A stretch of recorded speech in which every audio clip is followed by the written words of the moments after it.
बिस्मिल्लाहिर्रहमानिर्रहीम। Dear students, नए lecture के साथ हयातुल्लाह खान एडुकेट आपको खुश आमदीद और अस्सलाम वालेकुम कहते हैं।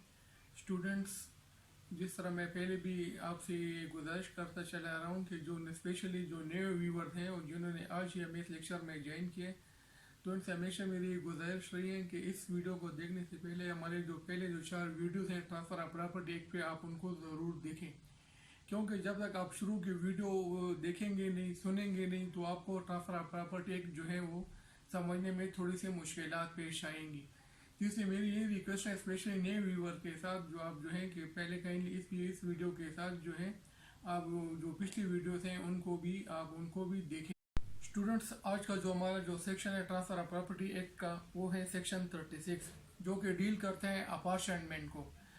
अपार्टमेंट बात जिस तरह स्टूडेंट्स होंगे उन्होंने शायद ये लफ्ज़ उनके नॉलेज में होगा, बाद इस तरह स्टूडेंट्स होंगे या व्यूअर्स होंगे कि उनको अपार्टमेंट का जो लफ्ज़ है ये पहली दफ़ा जो इनको सुनने में आ रहा है।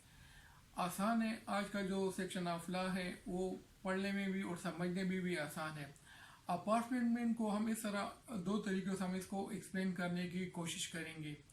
मिसाल के तौर पर, मेरे एक मकान है, फर्स्ट पोर्शन में मैं रह रहा हूँ और सेकंड पोर्शन जो है मैं किसी को किराए पर दे देता हूँ। मेरा कोई दोस्त मुझसे मिलने आता है, मैं कहता हूँ कि यार मैंने जो सेकंड पोर्शन है वो किराए पर दे दिया है। पोर्शन को काइंडली आप जो है नोटिस में या इसको ध्यान में रखें। दूसरी बात, आप जाते हैं, आपके साथ कोई दोस्त होते हैं, रास्ते में जाते हैं, कोई होटल नज़र आता है, आपको मतलब है कि भूख तो लगी नहीं होती, हंगर तो नहीं होते, लेकिन फिर भी बिरयानी को देखकर आपका दिल करता है यार कि चलो थोड़ी थोड़ी बिरयानी को टेस्ट कर लेते हैं।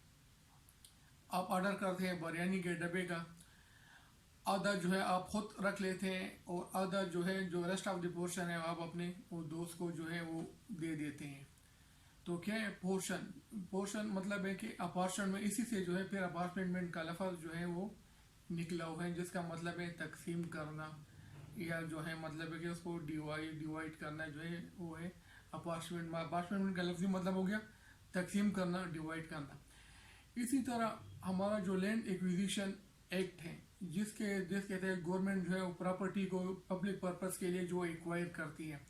जब गवर्नमेंट पब्लिक पर्पस के लिए प्रॉपर्टी को एक्वायर करती है, तो उसके बाद जो जिन लोगों की ज़मीनें होती हैं उनको कंपेंसेशन या अवेदाना देते हैं। जब अवार्ड बनता है तो अवार्ड में एक पोर्शन होता है, एक हिस्सा होता है अपार्टमेंट। तो इसका यह मतलब होता है कि जो मतलब एक जिन लोगों की ज़मीनें ली गई हैं और इनका जो शेयर या हिस्सा जो बंद है, जिस तरीके से जो इनको पेमेंट देनी होती है, उसको अपार्टमेंट कहते हैं। तो ये अपार्टमेंट का मतलब है कि तकसीम करना या इनका जो असर रफ्ती है या इनका जो शेयर है, ये सारी चीज़ें जो है अपार्टमेंट के डिफिनीशन में आ जाती हैं। यहाँ पर सेक्शन 36 डील करते हैं। फर्स्ट मैं जो उसको हेडलाइन पढ़ लूँगा, उसके बाद फिर हम एग्जाम्पल की तरफ आएंगे, एक इलस्ट्रेशन की तरफ आएंगे, तो इस तरह आपको समझने में आसानी हो जाएगी। सेक्शन 36 जो कहते हैं उसकी जो हेड नोट है, apartment of periodical payment on determination of interest of person in title. अब जो शख्स हैं जो अपार्टमेंट का हकदार हैं, उनका किस तरह डिटर्मिनेशन होगा, किस तरह उनको जो है उनका जो इंटरेस्ट है या उनका जो बेनिफिट है, पीरियडिकल पेमेंट है, उनका पेमेंट का क्या तरीक़ेकार होगा। इलस्ट्रेशन के ज़रिए आपको समझाने की कोशिश करूँगा। एक मकान है, ए का मकान है, खूबसूरत मकान है, बहुत अच्छा मकान है, बी को दिया है रेंट पर, 30,000 रुपये रेंट पर दिया गया है, जो हर महीने जो है 1 से 30 तारीख तक जो है उनकी पेमेंट डेट होती है और 30 तारीख को जो अपना वो 30,000 रुपये जो है वो मालिक मकान को भी अदा करते हैं। इस तरह सूरत हाल आ जाती है कि ए जो है अपना मकान सी को फ़रोख्त कर देते हैं। और वो सी को मकान कब फ़रोख्त करते हैं? सी को मकान फ़रोख्त करते हैं फॉर एग्ज़ाम्पल 20 तारीख को, आज है फॉर एग्ज़ाम्पल 20 मई, तो 20 मई को जो है वो अपना मकान सी को फ़रोख्त कर देते हैं। अब जो मकान का रेंट है 21 से लेकर 30 तक। अब बी जो है, जो 20 दिन का किराया है 20 तक, वो ए को अदा करेगा, या फिर इस तरह है कि जो रेंट होगा और जो एक डे 1 से लेकर 20 दिनों का जो किराया है वो ए को अदा करेगा, और जो 21 से लेकर 30 दिन का 10 दिन का किराया होगा जो नया ओनर होगा सी को अदा करेगा। अब इस तरह है कि सी जो है, बी जो खरीदार है, बी जो खरीदार है वो इस तरह भी कर सकता है कि जो रेंट है, टोटल रेंट जो है वो जो नया ओनर है सी को अदा करे, और सी जो है 20 दिन का किराया ए को अदा करेगा और 10 दिन का किराया अपने पास जो है वो रख लेगा। ये इस सूरत हाल में है कि जब ए और सी के दरमियान कोई मुआहदा या कोई कॉन्ट्रैक्ट ना हो, तो ऐसी सूरत में हाल में जो है वो जो किराया होगा, जो टेनेंट है वो 20 दिन का किराया ए को अदा करेगा, और उसके बाद जो है 10 दिनों का किराया जो है वो सी को अदा करेगा, या टोटल पेमेंट जो है वो सी को पे कर देगा, और सी जो है फिर जो ए का जो 20 दिनों का किराया बनता है वो फिर 20 को जो है उसका रेंट अदा कर देगा, और 10 दिनों का जो रेंट है वो अपने पास रख लेगा। बहुत ही आसान इलस्ट्रेशन है, और इसी चीज़ को सेक्शन 36 में बयान किया गया। सेक्शन 36 को हम पढ़ लेते हैं। अब सेक्शन की तरफ आते हैं। सेक्शन 32 क्या कहते हैं? According to section 36, in the absence of a contract और local usages to the country, जिस तरह के मैंने कहा कि अगर कोई दरमियान में कोई मैदा या लोकल यूसेज ना है, all rents, annuities, pension, dividends and other periodical payment in the nature of income shall, upon the transfer of the interest of the person entitled to receive such payment, be deemed as between the transferor and the transferee, to accrue date from day to day, and to be apportionable accordingly, but to be payable on the days appointed for the payment thereof। जिस तरह के मैंने इस illustration में आपको समझाने की कोशिश की है कि जो रेंट होगा, एनुअटीज होगा, पेंशन हो गए, जितने भी हैं पीरियडिकल पेमेंट्स हैं, वो जो है अगर दरमियान में कोई कॉन्ट्रैक्ट नहीं है, लोकल यूसेज नहीं है, तो ऐसी सूरत में जिस तरह के मैंने आपको इलस्ट्रेशन में आपको बताया कि बी जो है, जो टेनेंट है, वो अपना जो 20 दिन का रेंट होगा वो ए को पे करेगा, और जो 10 दिन का रेंट होगा, जिस दिन ये प्रॉपर्टी फरोख्त हुई है, वो जो है सी को अदा करेगा, या टोटल पेमेंट जो है सी को पे कर देगा, और सी जो है ट्रांसफरी है, और जो ट्रांसफरर है, जो उसकी जो 20 दिन का रेंट होगा वो ए को अदा कर देगा। बहुत ही सिंपल है, आसान है। मतलब है कि अगर उसमें कोई कॉन्ट्रैक्ट या कोई वो नहीं है, तो जो तरीक़ेकार होगा, जो पेमेंट का जो रेंट का, इसी तरतीब से जो है वो तकसीम होगा। स्टूडेंट, जैसा हम कह रहे थे कि सेक्शन 36 को हमने एक इलस्ट्रेशन के जरिए एक्सप्लेन किया है। अब आते हैं सेक्शन 37 की तरफ से। सेक्शन 37 और 36 में थोड़ा सा स्लाइट डिफरेंस है। सेक्शन 36 जो डील करता है वो इंडिविजुअल या इनफरादी या एक फ़र्द को डील करता है, और सेक्शन 37 जो है वो मल्टीपल जो है, एक से ज़्यादा जो है ओनर हैं, उस सूरत हाल को डील करता है। इसी को भी हम एक्सप्लेन करेंगे एक इलस्ट्रेशन के जरिए। स्टूडेंट्स, इलस्ट्रेशन जो है वो सेक्शन ऑफ लॉ को समझने में उसमें आसानी पैदा करते हैं, और इलस्ट्रेशन के जरिए में पूरा जो कॉन्सेप्ट है सेक्शन का वो हमारे लिए समझना आसान हो जाते हैं। बजाय इसके कि हम पहले सेक्शन को पढ़ें और फिर इलस्ट्रेशन की तरफ आए या कोई और करें, तो इसमें थोड़ी सी समझने में दिक्कत होती है। आपकी सहूलत के लिए जो है मैं पहले इलस्ट्रेशन को जो है, जो इलस्ट्रेशन है या जो मिसाल है, उसको मैं वो आपके सामने पेश कर देता हूँ। तो उससे ये आसानी होती है कि आपको बाद में फिर सेक्शन ऑफ लॉ पढ़ने में, समझने में फिर आपको आसानी होती है, और आपको जल्दी जो है वो समझ में आ जाता है। अब सेक्शन 37, जिस हमने कहा कि सेक्शन 36 में जो वो डील करते हैं इंडिविजुअल को, और यहाँ पर जो है फिर सेक्शन 37 में जो डिफरेंस है, स्लाइट डिफरेंस है, वो डील करता है मल्टीपल ओनर को। मिसाल के तौर पर ए की प्रॉपर्टी है, एक मकान है, एक अच्छा मकान बनाए हैं, खूबसूरत मकान बनाए हैं, वो फरोख्त करना चाहता है बी को या सी को या डी को। अब तीनों जो है वो इंडिविजुअल की पीसीटी में उनके पास इतने पैसे नहीं है कि वो जो है उस मकान को इकट्ठा खरीद सके। अब वो इस तरह करते हैं, ए का मकान है, सेल कर दिए, 3 बंदों ने खरीद लिए हैं, जिनको हम बी सी और डी से जाहिर करते हैं या उनको पुकारते हैं या कॉल करते हैं आसानी के लिए। अब ए के मकान को जो बी सी और डी ने खरीदा है, उसमें जो बी की इन्वेस्टमेंट है वो 50% है, सी की जो इन्वेस्टमेंट है वो 30% है, डी की जो इन्वेस्टमेंट है वो 20% है। अब ये जो मकान है वो ऑलरेडी ए ने दिए हैं ई को 30,000 रुपये माहवार पर, जो है उसको 30,000 रुपये जो है वो पर मंथ उसको पे कर रहे हैं। और साथ जो है हर महीने जो है ई जो है वो एक फेड शीप जो है वो भी ए को रेंट में दे रहा है।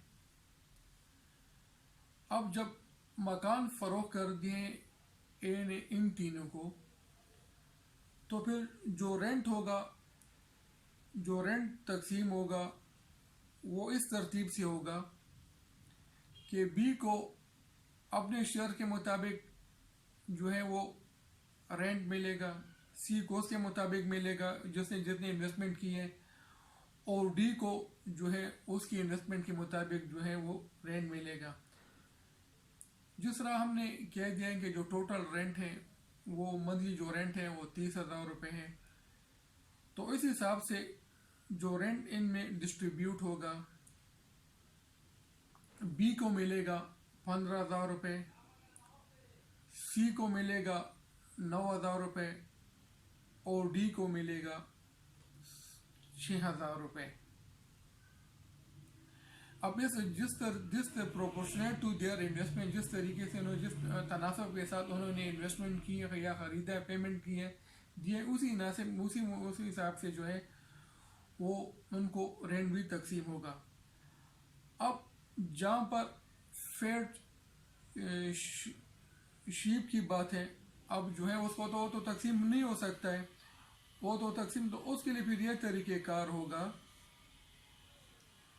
कि बी सी डी जो है आपस में कंसल्टेशन करेंगे, मशवरा करेंगे, और मशवरे के बाद जो है फिर वो ई को बताएंगे कि आप जो है वो जो फेड शीप है आप किसको हैंड ओवर करेंगे, और इनके कंसेंसस के साथ जो है फिर ई जो है जो भी बी सी डी आपस में मशवरा करेंगे, उसी मशवरे के साथ जो है फिर वो शेप उनको हवाले कर देंगे, उसको हवाले कर देंगे। इस सेक्शन ऑफ लॉ में 2-3 चीज़ें का जिक्र किया गया है। एक तो जो उनका जो मूड ऑफ पेमेंट है कि जो का डिवीज़न है, अपॉर्चनमेंट वो किस तरतीब से होगी। फिर जो अनडिवाइसेबल थिंग्स हैं, जिस तरह हमने वो फेड शीप का किया उसका क्या, उसको उस तरीके से वो करेंगे। और फिर इसमें आगे 1-2 और चीज़ों को भी एक्सप्लेन किया गया, लेकिन इससे पहले हम सेक्शन ऑफ लॉ को पढ़ते हैं ताकि आपको साथ साथ सेक्शन ऑफ लॉ और इलस्ट्रेशन में जो है वो एक सीक्वेंस के साथ आपको बता दिया जाए और आपको समझा भी दिया जाए। Apportionment of according to section 37, apportionment of benefit of obligation और सीविरेंस डिवीजन या जिस तरह ऑब्लिगेशन जो है उनको, when in consequence of a transfer property is divided and held in several shares, जिस तरह मैंने स्टूडेंट आपको कहेंगे सेवरल शेयर्स जो है जहाँ पर वो इंडिविजुअल है और यहाँ पर जो है फिर मल्टीपल जो है वो ओनर है, तो उसको थोड़ा सा सही डिफरेंस है, वो आपको इसमें आ रही विजात आ रही है। and held in several shares and thereupon the benefit of any obligation relating to the property as a whole passes from one to several owners of the property corresponding duty shall in the absence of a contract to the contrary amongst the owner be performed in favor of each of such owner in proportion to the value of his share in the property। जिस तरह हमने कहा है कि उनके जो value है वो उसके मुताबिक जो तनासिब है उनके जो शेयर्स के तनासिब के मुताबिक जो है वो तकसीम होगी। Provided that the duty can be severed and that the severance does not substantially increase the burden of the obligation। ये जो प्रोवाइसो हैं इसको मैं थोड़ा सा एक्सप्लेन करूंगा एक इलस्ट्रेशन की जरिए, लेकिन थोड़ी सी इसके बाद इसको पढ़ने के बाद अगेन पढ़ते हैं। Provided that the duty can be severed and that the severance does not substantially increase the burden of the obligation, but if the duty cannot be severed or if the severance or substantially increase the burden of the obligation, the duty shall be performed for the benefit of such one of the several owners as they shall jointly designate for that purpose। अब student जैसे हमने illustration में जो है मैंने आपको उसको समझाने की थोड़ी सी कोशिश की है कि जो अपॉर्चुनिमेंट होगा सेवरल ओनर्स हैं उनको किस तरतीब के साथ जो है उनको उनकी अपॉर्चुनिमेंट या उनको डिवाइड किया जाएगा। अब जो सेवरल जो है वो डिवाइडेबल ना हो, उनकी तकसीम ना हो, तो जिस तरह कि हमने वो फेड शीप जो है उसकी मिसाल दिया है, तो ऐसी सूरत में जो जॉइंट ओनर हैं वो आपस में सलाह मशवरा करेंगे और सलाह मशवरा के बाद किसी एक को जो है वो डिजिग्नेट करेंगे, उसके जो है उसको फिर उसको हैंड ओवर किया जाए, जैसे हमने इस स्टेशन में आपको समझा दिया है। ये जो प्रोवाइस है सेक्शन 37 का, provided that no person on whom the burden of the obligation lies shall be answerable for fair labor to discharge it in manner provided by this section unless and until he has had reasonable notice of the severance। अब जो student जो सीवरेंस हैं उनके लिए फिर जो condition है वो सीवरेंस की 3 कंडीशन है। एक जो है वो नोटिस होना चाहिए, प्रॉपर्टी जो है वो ए से ट्रांसफर हो जाए बी, सी और डी को, उसके मुतालिक जो है उसको फिर जो टेनेंट है उसको उसका नोटिस होना चाहिए। नोटिस जो ये 3 कंडीशन है, एक नोटिस होना चाहिए, दूसरी जो है वो डिवाइसेबल होने चाहिए, जो रेंट है वो डिवाइसेबल काबिल तकसीम या जिसका अपॉर्चुनमेंट है वो आसानी हो सके, जिस हमने इलस्ट्रेशन में पहले वो मिसाल दे दी है।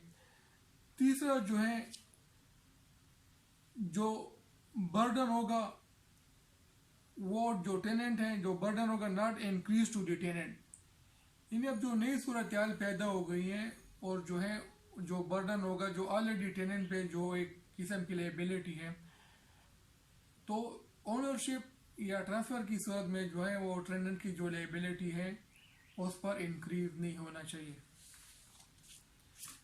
2 इलस्ट्रेशन इस सेक्शन ऑफ लॉ में दी गई हैं, दोनों को हम पढ़ लेते हैं। इलस्ट्रेशन है ए है, एक इलस्ट्रेशन तो हमने ऑलरेडी उसको वजाहत कर दी, लेकिन फिर भी हमको दोबारा पढ़ लेना। हमने उसमें जो रेंट था वो 30,000 रुपये वो किया था, वो बता दिया था।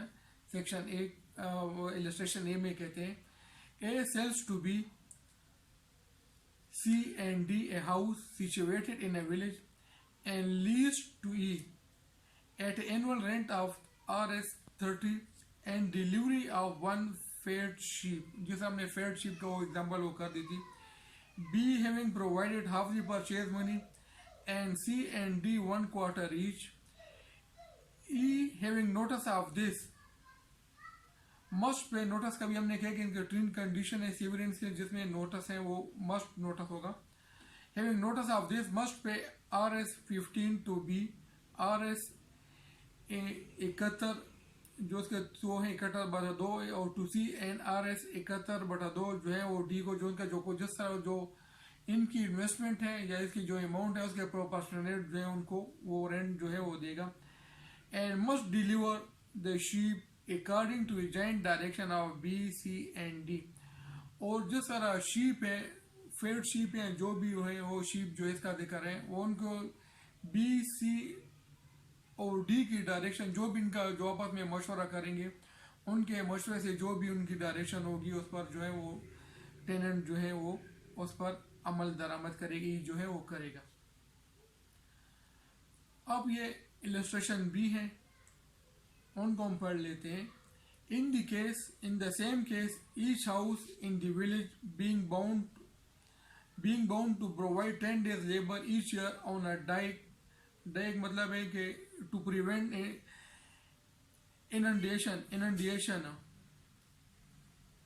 सैलाब को रोकने के लिए जो बंद बांधा जाता है एक गांव है, और गांव में जो है हर आदमी जो है वो 10 दिन वो बाउंड होते हैं कि वो काम करे, ताकि जो सैलाब आ जाता है सैलाब को रोकने के लिए जो बंद डाला जाता है उसमें 10 दिन काम करने के लिए पाबंद होते हैं। He had agreed as a term of his lease to perform this work for A, B, C and D. अब ई ने जो ऑलरेडी जो है वो एग्रीमेंट किए हैं कि वो जो भी वर्क है उसको करेगा, उसको परफॉर्म करेगा।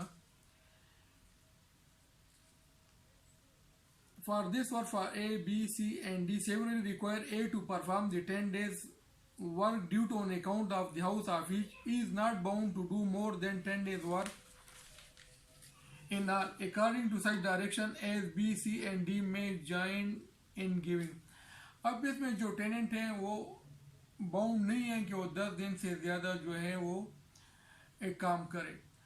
तो जो सीवरेंस की 3 कंडीशन है इसमें एक तो जो टेनेंट है उसको नोटिस होना चाहिए, जो अपॉर्चुनिटी की जो है वो डिवाइसेबल होना चाहिए, और तीसरी यह कंडीशन है कि जो बर्डन है उस पर इंक्रीज नहीं होना चाहिए। ये 3 कंडीशन है। सबसे जो आसान है ट्रांसफर ऑफ प्रॉपर्टी एक्ट में ये अपॉर्चुनिटी है, और उम्मीद है कि आपको जो अपॉर्चुनिटी में है आपको बआसानी समझ आ गया होगा। स्टूडेंट्स, आपकी आसानी के लिए जो है ये अपॉर्चुनिटी का जो रिलेटेड सेक्शन है सेक्शन 36 और 37 आपके लिए मैं थोड़ा सा समराइज भी कर देता हूँ और रिपीट भी कर देता हूँ। जिस तरह के मैंने आपको पहले समझा दिया कि अपॉर्चुनिटी का मतलब है तकसीम करना। सेक्शन 36 जो है वो डील करते हैं इंडिविजुअल कैपेसिटी में।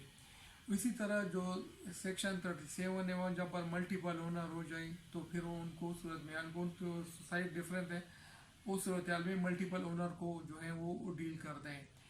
इसी तरह फिर उनको जो 2 प्रोवाइसर भी दिए गए हैं, और जो टेनेंट होगा उसकी जो लेबिलिटी है उसकी भी विधात एक्सप्लेन कर दिया गया है। और सीवरेंस की जो 3 कंडीशन है, नोटिस है, डिवाइसेबल है, जो मतलब है कि जो भी अमाउंट है जो रेंट है जो उनको डिवाइसेबल होना चाहिए। अगर वो काबिल तकसीम ना हो तो फिर ऑलरेडी जो जॉइंट ओनर है उनकी सलाह मशवरे से जो है वो फिर उसको तय किया जाएगा। और तीसरा जो है जो ऑलरेडी जो एग्जिस्टिंग लायबिलिटी ऑफ टेनेंट है उस पर इंक्रीज नहीं होना चाहिए। ये 3 जो कंडीशन है ये ऑलरेडी इसमें जो है वो सीवरेंस की 3 कंडीशन है उसको एक्सप्लेन आपके लिए एक्सप्लेन कर दिया है।